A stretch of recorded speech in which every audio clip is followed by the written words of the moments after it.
Okay, question time. What is the most common cause of food poisoning? Yay, bacteria wins. Who was that?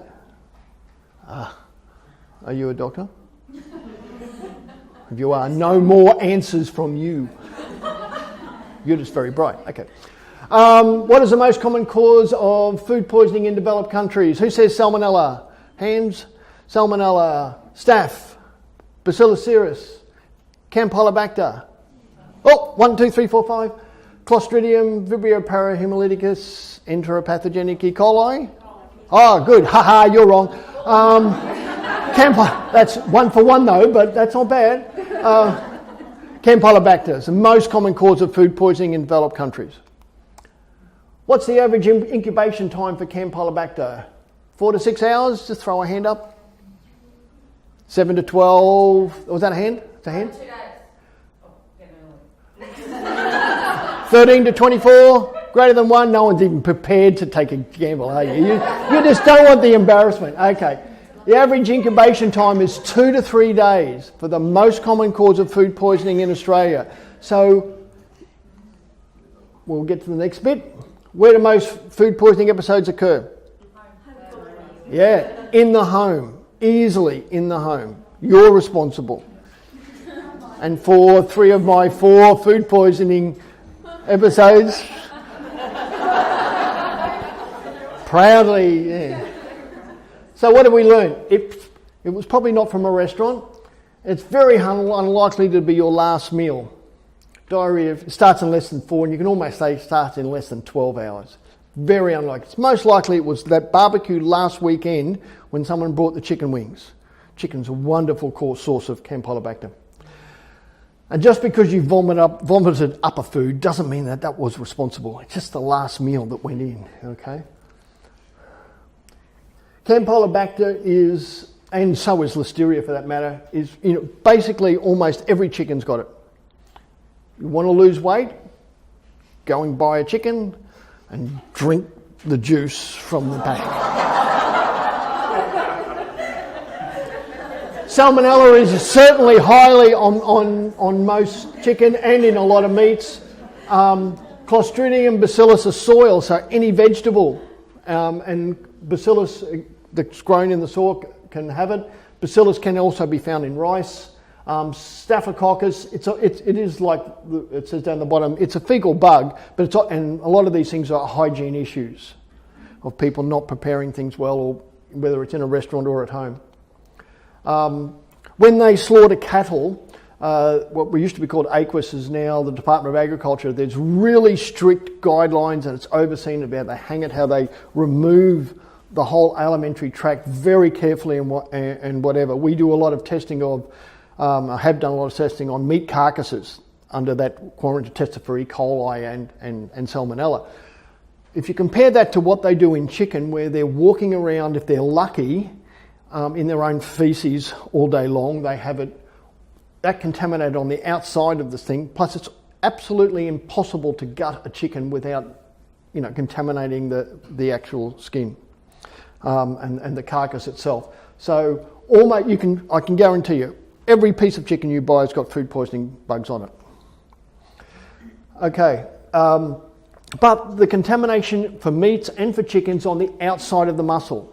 That's why we can eat steak rare or blue, which is the most rarest way you can have it. All you need to do is just burn the outside. Brilliant. No problem at all. Contamination's on the outside, not on inside the muscle. Okay? Nothing wrong with that. However, think about, go back one.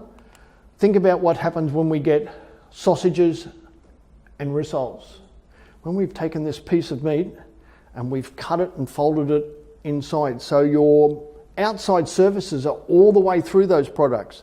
They've got to be cooked slowly. You're running a barbecue, you turn it down at the start, you cook the burgers slowly, the sausages slowly. Once they're cooked, you can move them to a cool part and then rack it up and just burn your steak.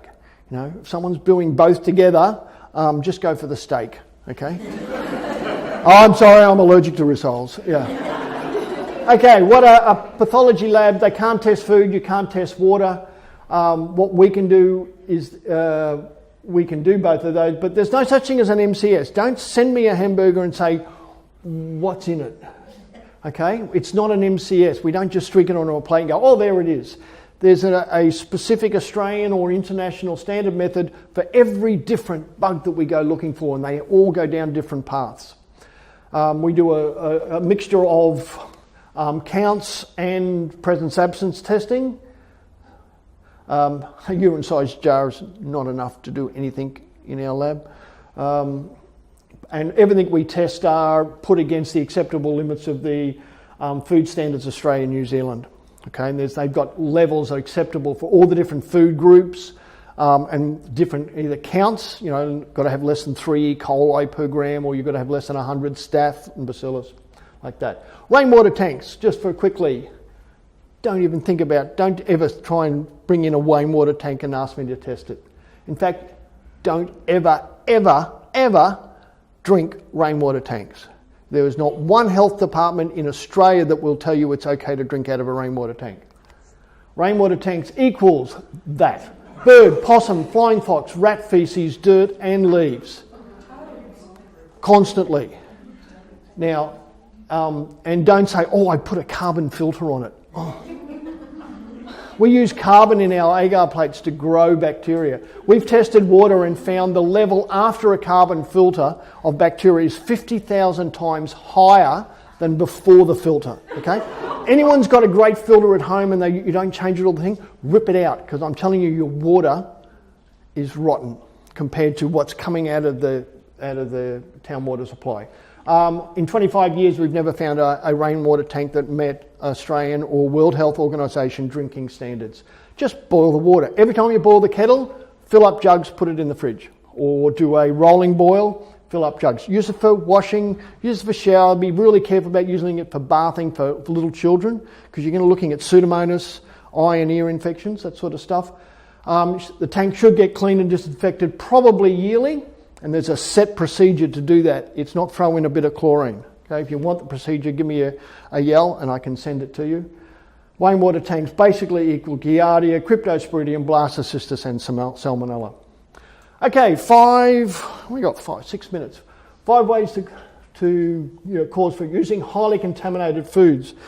This looks lovely, except that, hold on, we've got the meat touching the ready-to-eat vegetables and all this stuff here. So contamination, and here's, a thawed turkey that's sitting out on the bench. Temperature abuse of foods during transport and prior to cooking. Remember, cooking only reduces the bug level. Cross-contamination before and after cooking, different coloured cutting boards, a brilliant idea. Once they start to get really marked, throw them away, okay? There's no way you can clean them. No way. Bread cutting boards are brilliant. They look lovely with loaves of bread. Use them for that. Okay? They're impossible to clean. Improper cooking. Okay, we've talked about this whole idea. You don't do this. You don't put them all on together. Make sure everything's well cooked. Microwaves, as you know, don't heat evenly through. Make sure you keep stirring those every 30 seconds. Stop it and mix it, okay? And it's got to be moist. Don't use it to reheat or something, dry food. Post-cooking contamination. There was a wonderful, I say wonderful because it involved a group of doctors, outbreak of food poisoning associated with chicken wings. The person involved brought the chicken wings in a big bowl with marinade in it, put them all onto the barbecue and kept laying the marinade on. I can accept that, but I want 5 or 10 minutes before the end, no more marinade. Let's just burn it all off. This person at the end of it had so much there that they weren't able to have anything to serve it. So instead of leaving it on the barbecue to let everyone pick it off, they put all the chicken back into the tiny last bit of marinade and just mixed it through. These were doctors. Every single person got Campylobacter. Every single one. That's just, this is basically a bacterial soup. With the same sort of bugs you get a microfecal broth overnight. Hey, you think your samples smell? You should come and see what prawns, a kilo of prawns in a bag or half a kilo, overnight in the incubator smells like. And then certainly, and also while you're cooking, we've got vegetables up here and we've got raw meats and par-cooked stuff. Make sure you really get it right. 2 magic temperatures, 5 degrees and 60. All hot food's got to be kept over 60. All cold food must be kept under 5. Anywhere in that middle zone, you're getting bacterial growth. One of the problems, I put this in here, is with sushi. Sushi, we cook the rice today, they have to leave it at room temperature overnight. They can't refrigerate it, room temperature overnight so that they can roll it the next day. If they don't use, and a lot of them are really good, they use really high quality rice, they keep it in really clean, sterile type containers. When they leave it overnight, the health department hates it, but we've done a lot of testing for a number of these companies and it's really good. If they don't, you get Bacillus cereus commonly in this, and overnight, it's just rotten with toxin if they haven't done it properly. Okay? This was my third poisoning episode. This was sweet and sour pork, which I cooked one night and then had it with a bottle of Chianti, only drank half of it and then fell asleep. And then woke up the next day, I was very young, woke up the next day and saw the rest of the sweet and sour pork on the bench, so I put it in the freezer. 3 months later, I found the other half of the bottle of Chianti, which had gone under the couch. Reminded me I had this stuff. When I ate it first time I was fine.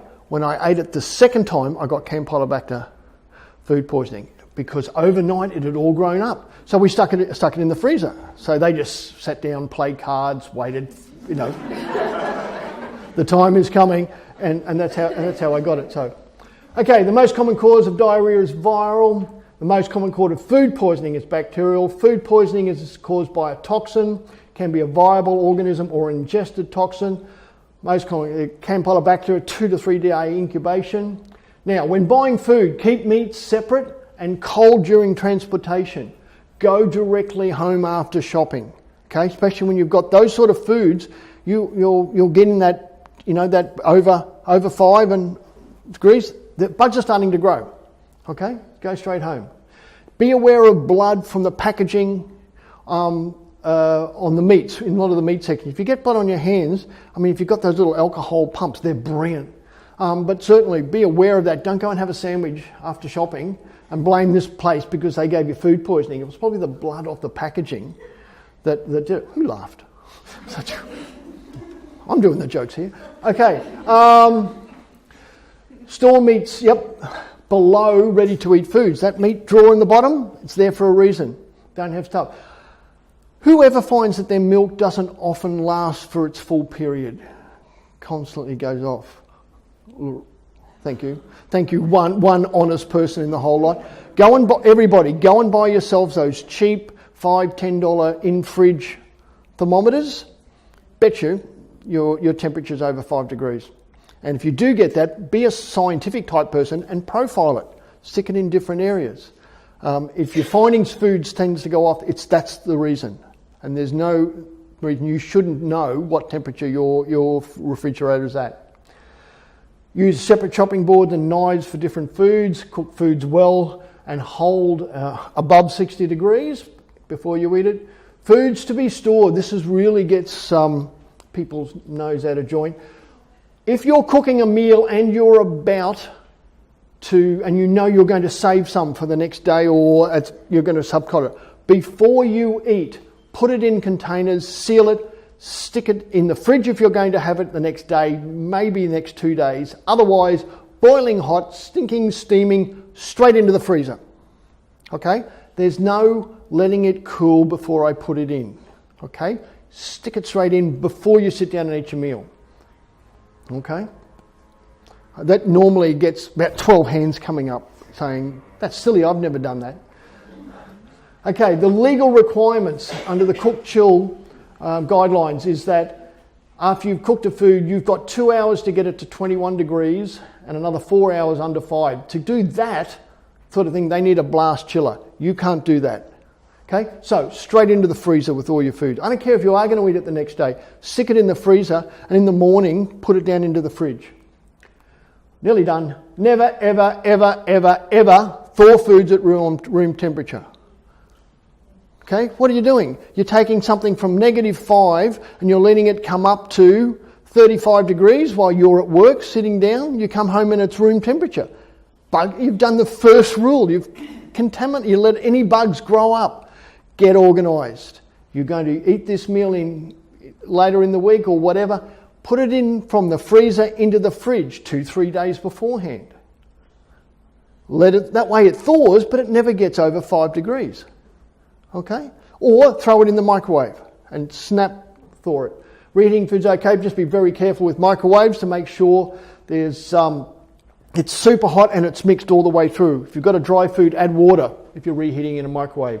Wash your hands before prep, and especially soap and water doesn't kill bacteria. Okay, and that's it. If you do have food poisoning, the first step is to probably think about where you've eaten in the last few days and who else have got it, and do a little bit of mental investigation. Certainly ring restaurants if you think it's, or places if they think it was they were responsible. But that's the telephone number, so you only have to remember one for your area generally.